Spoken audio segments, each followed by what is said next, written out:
السلام علیکم۔ محمد حنیف نجم۔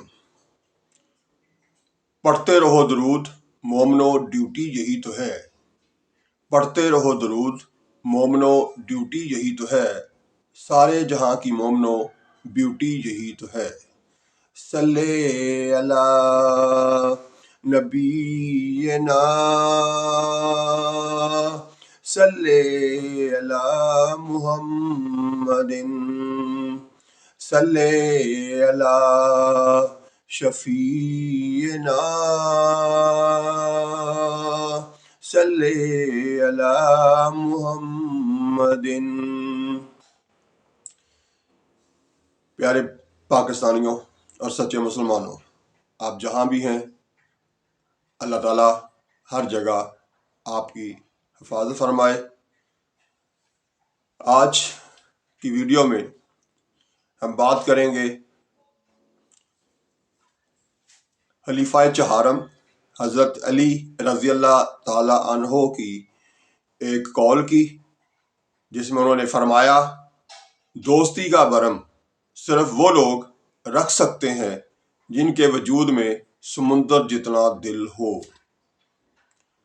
تو اب اس پر تھوڑا سا غور کرتے ہیں، سوچتے ہیں کہ اس میں ہمارے انتہائی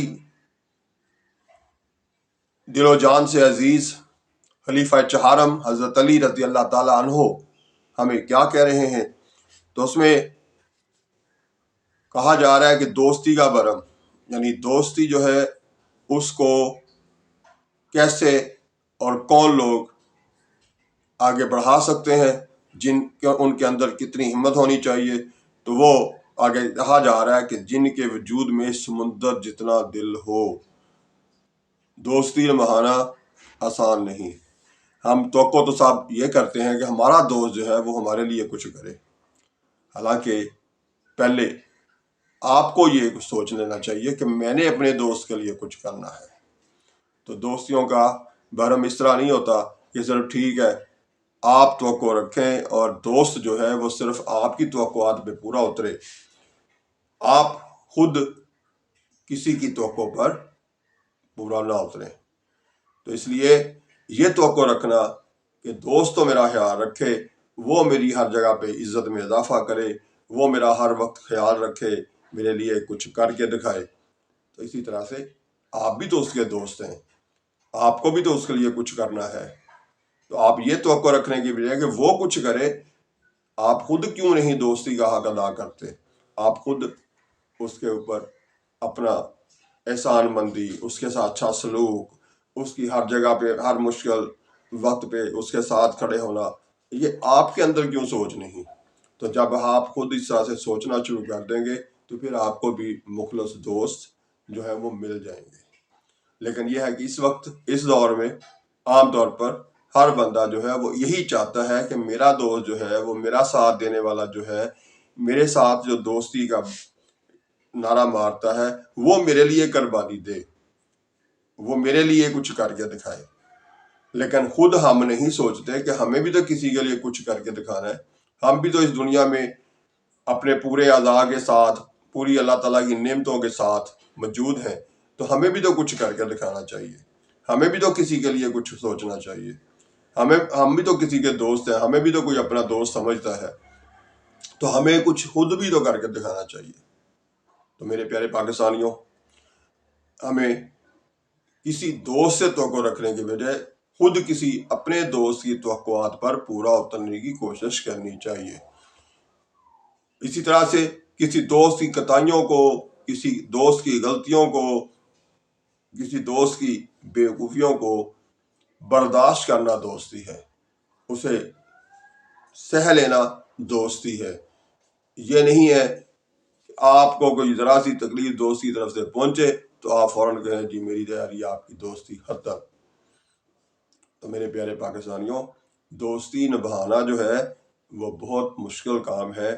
یہی بات حضرت علی رضی اللہ تعالیٰ عنہ ہمارے خلیفہ چہارم نے اس جملے میں، اس اپنے قول میں ہمیں یاد دلائی ہے کہ صرف یہ نہ سوچو کہ دوست آپ کے لیے کچھ کرے گا، یا آپ کی طرف سے پہنچنے والی تکالیف وہ برداشت کرتا رہے پھر بھی آپ کی دوستی کے نعرے مارتا رہے؟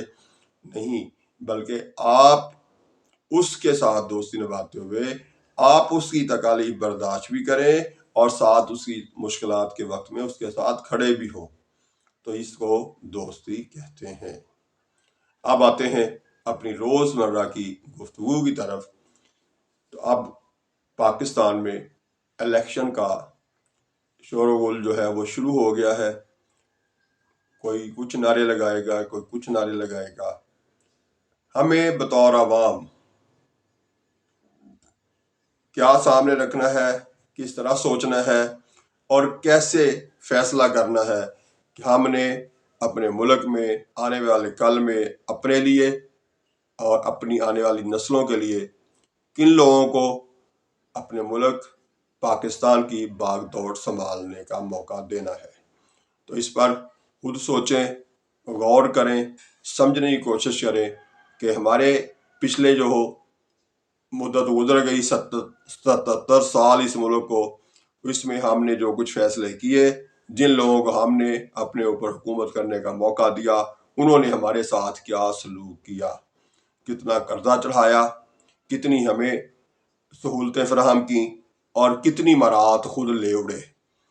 تو یہ ساری باتیں جو ہیں ان کو سامنے رکھتے ہوئے اب آئندہ الیکشن میں ووٹ جو ہے وہ سوچ سمجھ کے ڈالنا ہے اور بھرپور ووٹ ڈالنا ہے، قطعاً کوتاہی نہیں کرنی، ٹھیک ہے۔ ووٹ ڈالنا آپ کا حق ہے جو آپ کو صرف 5 سال بعد ملتا ہے، اور یہ حق دینے کو موجودہ نگران حکمران راضی نہیں ہے، لیکن اس کے باوجود آپ کو اگر موقع مل جائے تو پھر اپنا ووٹ جو ہے وہ سوچ سمجھ کے ڈالنا ہے۔ اس دفعہ ووٹ جو ہے وہ کوشش کریں پارٹی کے نام پہ ڈالیں، بندوں کو نہ دیکھیں، کیونکہ ہر پارٹی ایک نے حکومت میں آنا ہوتا ہے اور اس کے جو نمائندے ہیں وہ صرف دیکھتے رہ جاتے ہیں۔ جو پارٹی لیڈران ہیں وہ اپنی مرضی کے فیصلے کرتے ہیں، وہ بھی جس طرح سے یہ ہمارے نمائندے جو بننے آئے ہیں ہمارے محلوں میں، علاقوں میں، انہوں نے ہمیں نہیں پوچھا کہ ہمیں الیکشن لڑنا چاہیے کہ نہیں لڑنا چاہیے، اسی طرح سے وہ انہیں نہیں پوچھتے جو اوپر لیڈران ہیں۔ تو اس لیے آپ نے پارٹی کو ووٹ ڈالنا ہے یہ سوچ کے کہ پارٹی جو ہے وہ ہمارے لیے کیا کچھ کر سکتی ہے، اور پہلے جو حکومتیں کرتے رہے ہیں اس میں وہ ہمارے ساتھ کیا سلوک کرتے رہے ہیں، اب تک پاکستان پہ کتنا قرضہ ہے، مہنگائی کس ریشو سے کس دور میں کتنی کب بڑھی، اور ہمیں سہولتیں کس نے کب اور کیسے کیسے دیں۔ یہ ساری باتیں ذہن میں رکھتے ہوئے پھر ووٹ ڈالنے کا فیصلہ کریں، اور اپنے آس پاس کے لوگوں پر بھی کوشش کریں، انہیں بھی مجبور کریں کہ سوچیں، غور کریں اور پھر فیصلہ کریں، اور جب فیصلہ کر لیں تو پھر ڈٹ جائیں اور پھر ہر حال میں ووٹ ضرور کرنے جائیں، ضرور ڈالنے جائیں، کیونکہ آپ عوام کے پاس 5 سال بعد یہ موقع آپ کو ملتا ہے۔ اسی طرح سے جیسے میں عام طور پر کہتا ہوں کہ سچ بولیں، جھوٹ سے بچیں، غیبت سے بچیں، اور کم از کم اپنی زندگی میں ایک پھلدار پودا ضرور لگائیں۔ اسی طرح سے 5 سال بعد ووٹ بھی ضرور ڈالیں، مگر سوچ کر، سمجھ کر، اپنے آس پاس کو دیکھ کر کہ کیا ساری سہولیات امیر لوگوں کے علاقوں میں، بڑی بڑی سوسائٹیوں میں اور بڑی بڑی جو کوآپریٹو ادارے ہیں ان میں رہنے والوں کے لیے ہی ہیں؟ کیا یہ شمالی لاہور میں یا لاہور کے باقی علاقوں میں یا پاکستان کے باقی علاقوں میں بسنے والے پاکستانی جو ہیں وہ انسان نہیں ہیں؟ ان کو کتنی سہولیات دی جاتی ہیں، ٹیکس وہاں سے وصول ہوتا ہے جہاں آبادی زیادہ ہے، اور خرچ وہاں کیا جاتا ہے جہاں 10 مرلے سے لے کے 5 20 کنال تک کی بڑی بڑی کوٹھیاں ہیں، خرچ سارا وہاں ہوتا ہے، اور ٹیکس وصول کہاں سے کیا جاتا ہے؟ گنجان آبادیوں سے، کیونکہ وہاں زیادہ لوگ رہتے ہیں، وہاں زیادہ سرمایہ جو ہے وہ گردش میں رہتا ہے، کوئی چیزیں خرید رہا ہے، کوئی بیچ رہا ہے، تو ٹیکس تو ہوتا ہے چیزوں کی خرید و فروخت سے۔ تو جب آپ کی فروخت کا علاقہ زیادہ ہے تو وہاں سے ہی ٹیکس بھی زیادہ ملے گا، لیکن وہ ٹیکس خرچ جو ہے وہاں نہیں کیا جاتا، وہ سہولیات جو ان کو ملنی چاہیے وہ نہیں دی جاتی۔ یہ ہمارے جو علاقوں سے، امیر علاقوں سے آنے والے M N A M P A کے امیدوار ہوتے ہیں، وہ فنڈ جب ملتا ہے تو وہ خرچ اپنے علاقوں میں جہاں ان کی کوٹھی ہوتی ہے، چاہے وہ ڈیفنس میں ہو، چاہے وہ کسی اور بڑی سوسائٹی میں ہو، تو وہاں پر خرچ ہوتا ہے۔ ان علاقوں میں جہاں آبادی زیادہ ہے اور غریب عام لوگ رہتے ہیں، وہاں پر وہ خرچ نہیں ہوتا۔ یہ بہت بڑا ڈفرنس ہے، بہت بڑا فرق ہے۔ جیسے لاہور میں ہی دیکھ لیں کہ مار روڈ سے اس پار جو ہے وہ سڑک اگر کوئی بنتی ہے تو وہ راتوں رات تیار ہو جاتی ہے، لیکن مار روڈ سے اس طرف یعنی شمالی لاہور کے علاقوں میں جو ہے اگر کوئی پروجیکٹ ہوتا بھی ہے 5-10 سال بعد میں ایک بڑا، تو وہ کئی سالوں پر پھیل جاتا ہے۔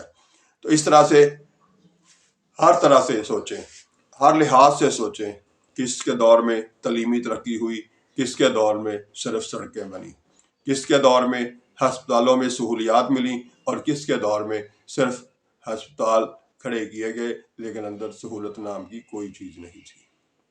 اسی طرح سے یہ بھی دیکھیں کہ کون سا لیڈر وفا کر رہا ہے اپنے ملک کے ساتھ، ملک میں رہنا پسند کر رہا ہے، ملک سے علاج کروانا چاہتا ہے، اور کون سا لیڈر ہے جو چھینک آنے پر بھی لندن امریکہ میں جا کے علاج کرواتے ہیں۔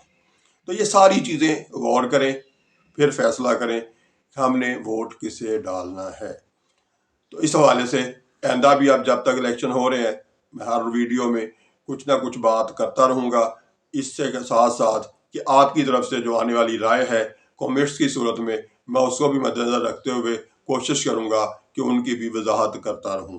تو اس طرح سے آپ اپنی رائے کا اظہار بھی کیجئے، اور اپنا کوشش کریں کہ یہ گفتگو جو ہے اگر آپ کو پسند آئی ہے تو اسے آگے شیئر بھی کریں، اور جن کو اس چینل پہ ہونے والی گفتگو پسند آتی ہے وہ اس چینل کو سبسکرائب بھی کریں، بلکہ ضرور کریں۔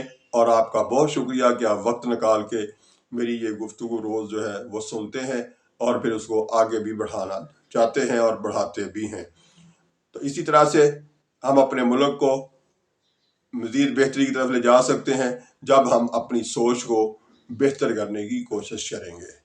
تو انشاءاللہ تعالی ہمارا قائم رہے گا یہ پیارا وطن پاکستان، اور ہم بھی اس کے اندر خوشحال زندگی گزارنے کی کوشش میں بہتر ووٹنگ کرنے کی کوشش کریں گے۔ تو میرا پیارا پاکستان بھی قائم رہے، اور آپ عوام جو اس ملک کی اصل شان ہے، آن ہے، اور اسی طرح سے اللہ تعالیٰ آپ کو بھی اپنی حفاظت میں رکھے، قائم رہے میرا اور آپ کا پیارا وطن، اور خوش رہیں جہاں بھی ہیں آپ۔ اللہ تعالیٰ ہر جگہ آپ کی حفاظت فرمائے۔ اللہ حافظ۔ پاکستان زندہ باد۔